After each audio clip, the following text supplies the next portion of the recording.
Alright guys, so today we have the injury report from yesterday's practice. I don't know why I messed up my most recent video and talked about how we play on Sunday. This whole getting scheduled flexed out thing kind of messed with my brain. Because like I knew we played on Saturday, but like because we got flexed, my brain was like, okay, flex, Sunday then. And no, we play on Saturday still. We just don't play the night game. We play the early game at 1 o'clock. So, let's get into it. Starting off right away, keep in mind that we do practice Tuesday, Wednesday, and Thursday because one game earlier, short week this week. And then Friday, we get to have a rest day. Thankfully, we play at home, so we don't have to worry about the whole Friday would be travel day, but travel day doesn't have to happen because we play at home. They come to us. Starting off right away, yesterday was a walkthrough, so it wasn't a full-on hardcore practice. So that is something positive here that some of these guys like Jamari Chase and Joe Bacci, who did not go ahead and practice yesterday, it's not detrimental because, again, if it's just a walkthrough, no reason to push a guy out there, after they just had a very intense game versus the Indianapolis Colts, last week. And that's kind of how a lot of these injuries I'm going to kind of throw up to, is that a lot of these could be sorenesses / problems from the following week. Again, keep in mind, after the whole Joe Burrow's wrist thing, at this point, Cincinnati's not messing around anymore. They're going to list everyone on the injury report, no matter what, and no matter what the circumstance is. And again, like I said, it's because you can't. I mean, the NFL now is going to be watching us, with a microscope to make sure we list every single possible player, even if the player coughs in a random way. My speech impediment. A random way. They're going to instantly be like, oh, illness. You didn't list the injury report. So, they're not messing around with all that crap anymore. So, we're going to see players listed on here, even if they're sore. And say, hey, man, I'm kind of sore. My right, ankle? Yeah, okay. Injury report. Injury report automatically. So, it is what it is. But Jamari Chase does have an ankle injury. Not practice on Tuesday. We'll see what he does on Wednesday and Thursday. My guess is Wednesday is going to be a limited practice, and Thursday is going to be a full practice. That would be my guess. I think he will 100% will play this upcoming weekend versus the Minnesota Vikings, so it should be all okay. I'm not expecting any problems at all. Joe Bacci has a oblique injury. That is more of an injury that I am more concerned about, especially because the severity of those injuries really could get bad. My guess is he's going to probably not play this upcoming weekend. It's not really that huge of a deal. I mean, he does actually get snapped, so it's not like this guy who doesn't get snaps for us. He actually is a, guy who gets snap counts here.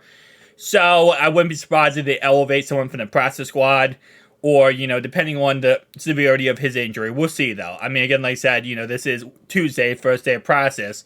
We're I don't want to speculate too much on what could have happened or what might be happening. So, let's go ahead and see kind of where things go on there. Tyler Boyd, he was an injury report last week on week 14 with a foot and ankle injury. And as you guys can see back in week 14, there we go.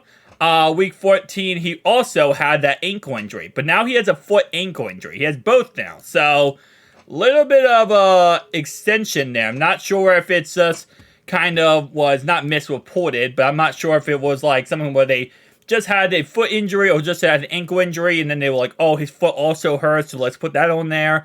So, yes, he now has a foot ankle injury. He was limited yesterday, but again, it was just a walkthrough. I'm not really expecting too much. DJ Turner, ankle injury, was limited yesterday. He's been dealing with this now for 2 weeks, so this is not surprising. Cheeto does show up in the injury report with a shoulder injury. He was a full participant in practice yesterday. Jake Browning, who obviously left last week's game for like 2 drives because of his thumb being cramping up. I still think that's hilarious. Just because, again, he's okay and everything's fine, but it's just because he didn't drink enough water. Right forearm injury. He would... Excuse me, guys. Full participant in practice on Tuesday, so he should be fine, ready to go for this upcoming weekend. Mitchell Wilcox has a knee injury. He was full participant in practice. Again, we got to monitor these guys throughout the week. If they're not 100%, they're not going to be going. So usually when it comes to these injuries, what we do is the first day, do not participate in practice, does not freaking matter. It does not matter at all. Wednesday's practice, I always say, if they're not limited or full, probably not going to play this weekend. Thursday, doesn't really matter as much unless Wednesday is actually correct. If Wednesday is, did not or limited practice, and then Friday's full or Thursday's full, then yeah, they're gonna probably play. But if it's the opposite and Wednesday's nothing and Thursday's like full practice, I'm not always convinced that they're actually gonna play then. I don't know why my throat is absolutely dying right now. Alright. So next one we have here, Minnesota Vikings.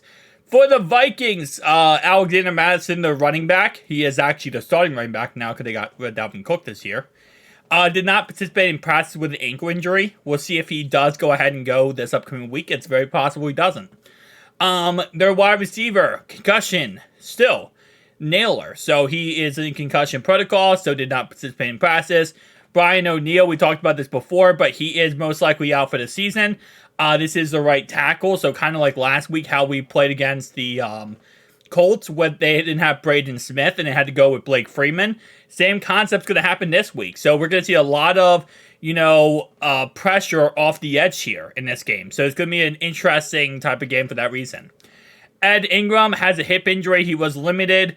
We'll see if he does end up going. My guess is he will, but if he's limited, not 100%, and then the other guard, Dalton Risner, I think that's Reisner, actually has an ankle injury.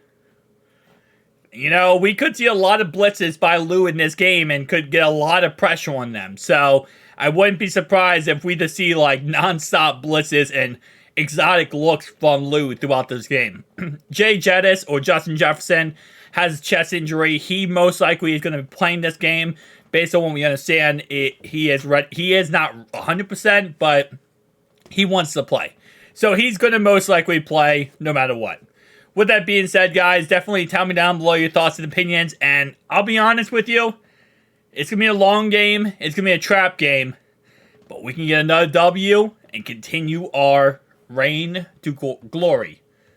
Ride to glory? Ride to glory. I like that one better. All right, peace out, guys.